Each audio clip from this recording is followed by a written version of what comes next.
At 3 in the morning, somewhere in the North Atlantic, a sonar screen lights up in the wheelhouse of a 140-meter ship. The skipper leans forward. The shape on the screen is a school of mackerel moving through black water hundreds of meters below the keel, stretching further than the ship itself is long. He gives an order over the intercom. In the berthing decks below, 40 men roll out of their bunks, pull on rubber boots and orange waterproofs, and head to their stations. Within the hour, the ship's nets will be in the water. The sun will not be up for another 5. The ship is called the Marcia Theodora. She flies a German flag and runs out of Sassnitz on the Baltic coast.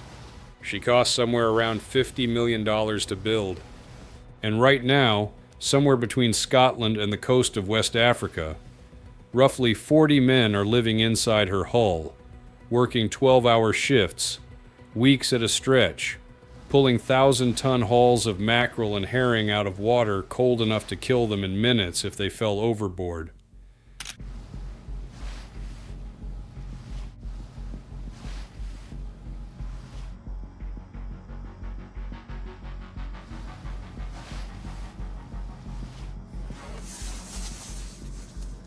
Most of the crew is not German.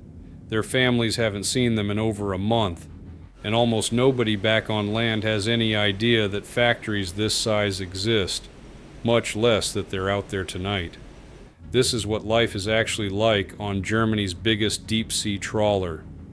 To understand the Marcia Theodora, you have to stop thinking of her as a fishing boat. A fishing boat has a net, a hold, and a small crew. The Marcia Theodora has all 3 of those things. But she also has vertical plate freezers, refrigerated saltwater tanks, a processing deck, a packaging line, sorting conveyors, sonar sophisticated enough to find a school of herring hundreds of meters below the surface, and a cold storage hold that takes up roughly 70% of the vessel's interior, because that's how much space the freezing and storage systems actually need.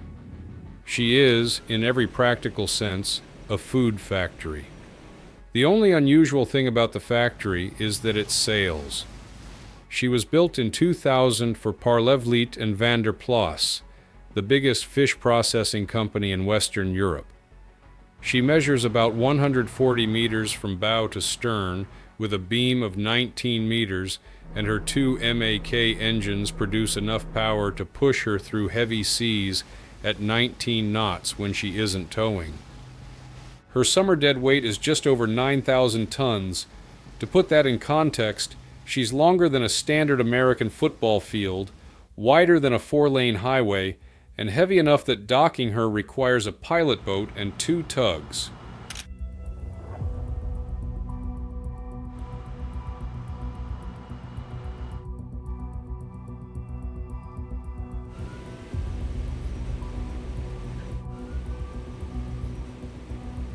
The Marcia Theodora is operated through a company called Westbank Hochseefischerei, a subsidiary of Parlevliet and van der Plas. If you've never heard of them, that's by design. They're one of the largest fish processing operations in Western Europe, and they prefer to stay invisible to consumers. The fish they catch ends up in grocery stores from Lagos to Lisbon, but the name on the box is almost never theirs. Life on the Marcia Theodora starts before you board her. You fly into Rotterdam or Hamburg, take a train north, and catch a taxi to the quay. That's when you see her for the first time. She doesn't look like a ship up close. She looks like a building that wandered into the water. Walking along her hull, you cover the length of a city block before you reach the bow. Her superstructure rises several stories above the waterline. The trawl winches on her stern are the size of small cars. The smokestacks above her bridge vent hot air that smells faintly of diesel and ozone. You climb aboard using a gangway, and from that moment, for the next 6 weeks, you are not going home.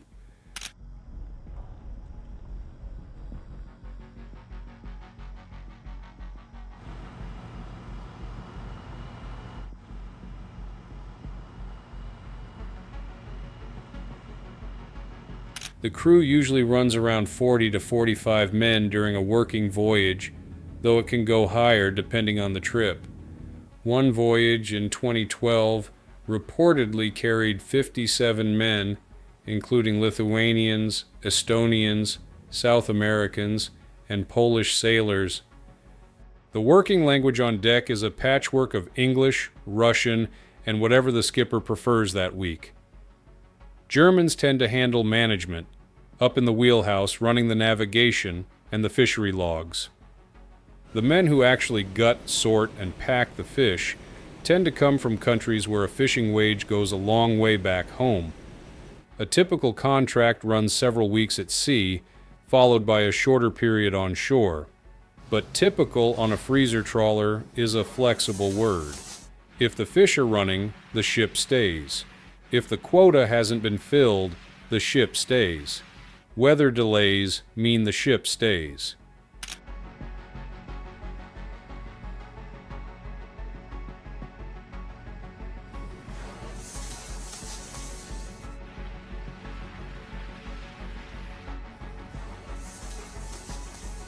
The number of crewmen who have missed their kids' birthdays on this boat is higher than anyone wants to count.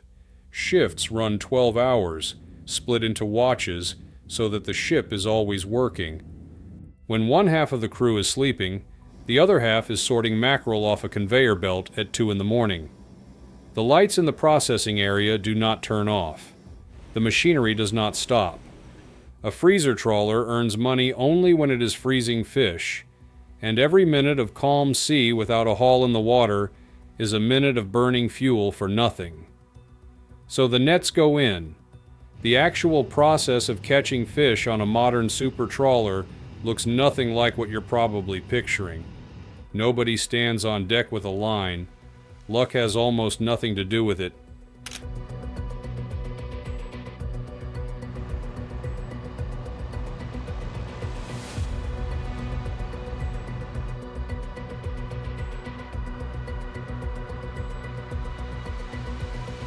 It begins in the wheelhouse, where the skipper is watching a series of screens that would not look out of place on a submarine.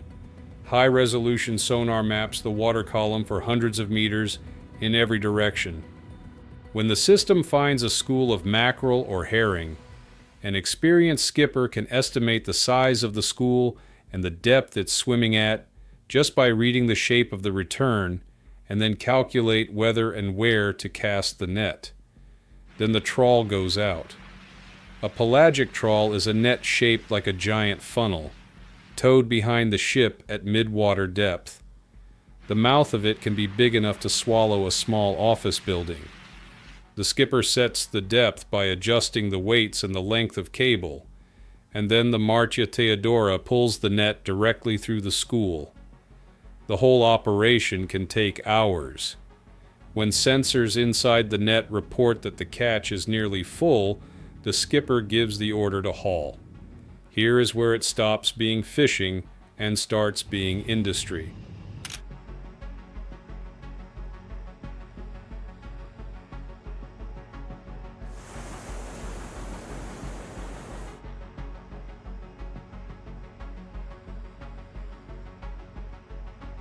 On smaller boats, the net gets pulled up on deck and dumped open. On a ship like the Marcia Theodora, the fish are never really handled by hand during transfer. A submersible pump is lowered into the end of the net, and the fish are sucked up a large pipe placed directly inside it, flowing from the ocean into refrigerated seawater tanks on board. From those tanks, the fish travel by vacuum to a sorting belt, where they're graded by species and size. Then they go to the vertical plate freezers, rows of them. The fish are packed in, frozen solid in blocks, at temperatures around minus 20 degrees Celsius, and the finished blocks are boxed and stacked in the cold storage hold, which takes up most of the vessel's length. The blocks weigh about 25 kilograms each. They look like bricks. And then the whole sequence starts again with the next haul.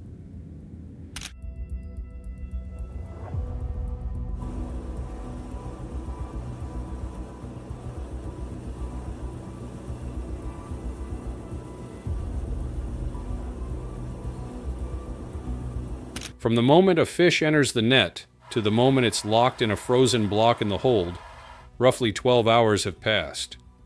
On a good day, a large pelagic trawl like this can bring in a single haul of up to 50 tons, more than the ship's freezers can actually process at once, which is why the pacing matters. You don't want to catch more than you can freeze. You don't want to catch less than you could have. The skipper is constantly doing math. By the end of a full trip, she's turned the equivalent of thousands of tons of live fish into neat, frozen labeled blocks, ready to be unloaded by forklift the moment she docks. A single voyage by this one ship can feed a small country for a week. If you want to understand how the global food supply actually works, not just the headlines, subscribe. We dig into stories like this every week.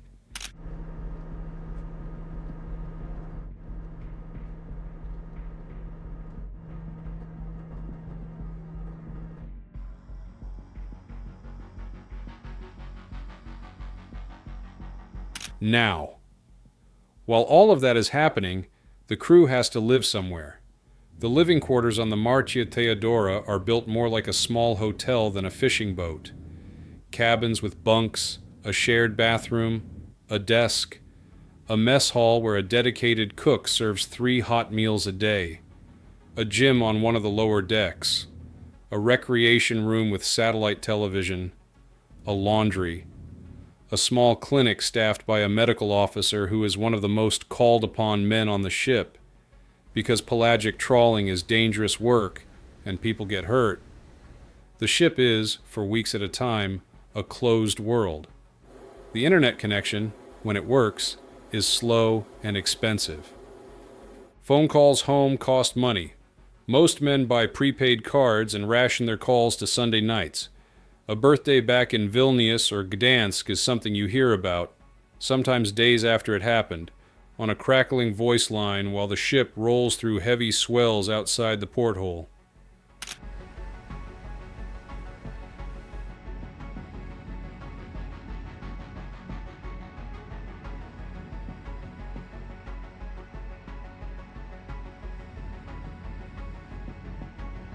The weather, when it turns completely.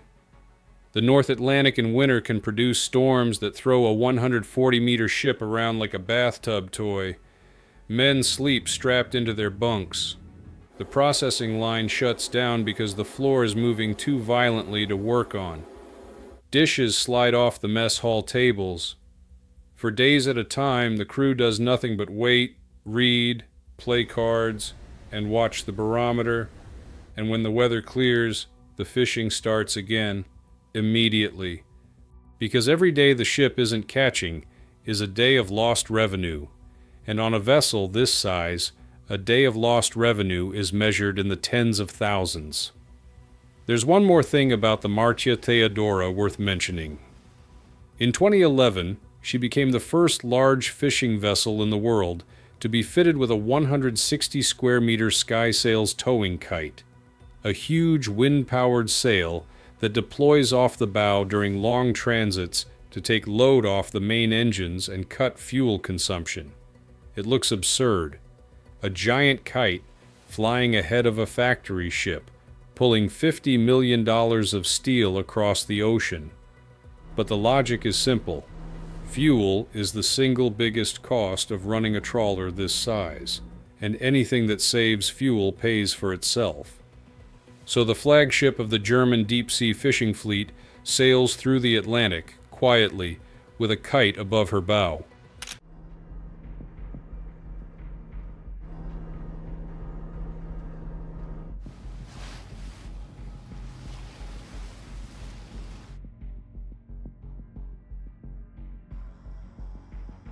But the Marcia Theodora isn't only a story about men, machines, kites, and fish.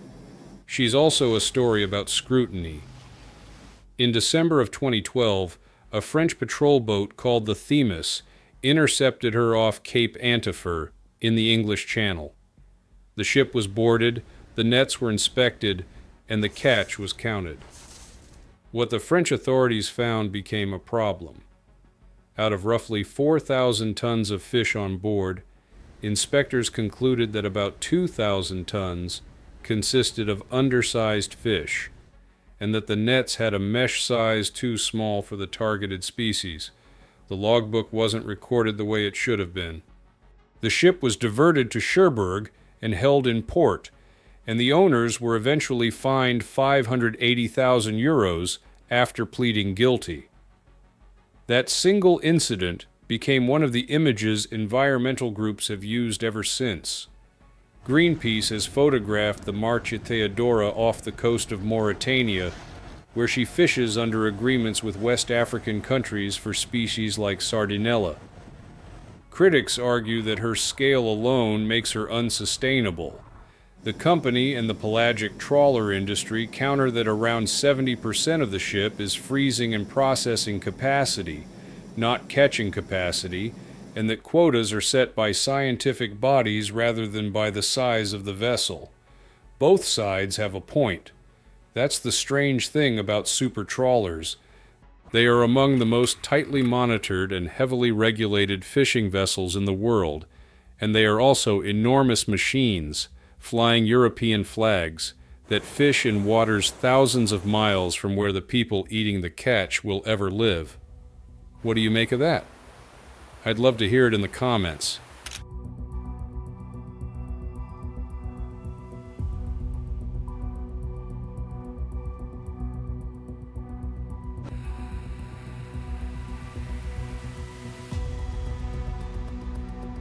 There's a real argument on both sides.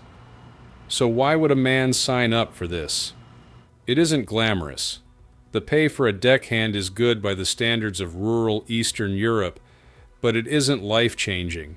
The work is hard, cold, repetitive, and dangerous. Fingers get crushed by winches. Men slip on wet processing decks and fall the wrong way. People occasionally die out there, and when that happens, the ship has to steam for days toward the coast to hand the body over to the authorities. And yet, every port, the ship fills up again. The money explains some of it. A single contract pays several thousand euros for one voyage, in countries where average monthly wages are a small fraction of that. The camaraderie explains more.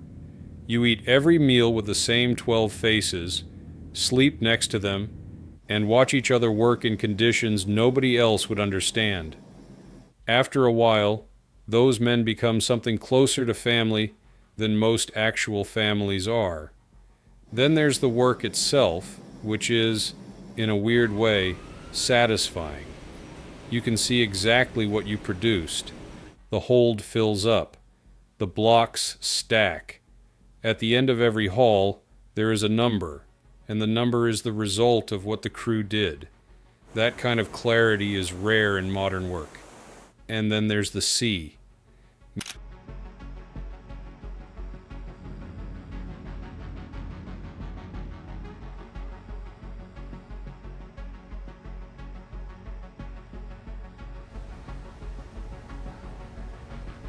Men who do this job tend to be men who cannot stand being landlocked. They complain about the weather, the food, and the shifts, and then they sign a contract for the next trip. The Marcia Theodora has been sailing for about 25 years now. She's been through major refits, had her engines maintained, and had her propeller nozzle replaced at a Dutch shipyard after more than 2 decades of service. Environmental groups have photographed her off 3 continents. French authorities have fined her. Industry journals have celebrated her. She has fed millions of people who will never know her name, and somewhere in the dark of the North Atlantic tonight, she is still out there, pulling fish out of the water, turning them into frozen bricks, heading eventually home. The global fish supply runs on vessels like this one. It runs on the men who work them, the machines that process the catch, and the strange floating cities at the end of the supply chain. Until today, you probably had no reason to think about any of it. Now you do. Here's my question. After hearing all that, do you think ships like the Marcia Theodora are the future of feeding the world? Or the last stage of something we should have stopped building a long time ago? I'm genuinely curious where you land on it. Drop it in the comments.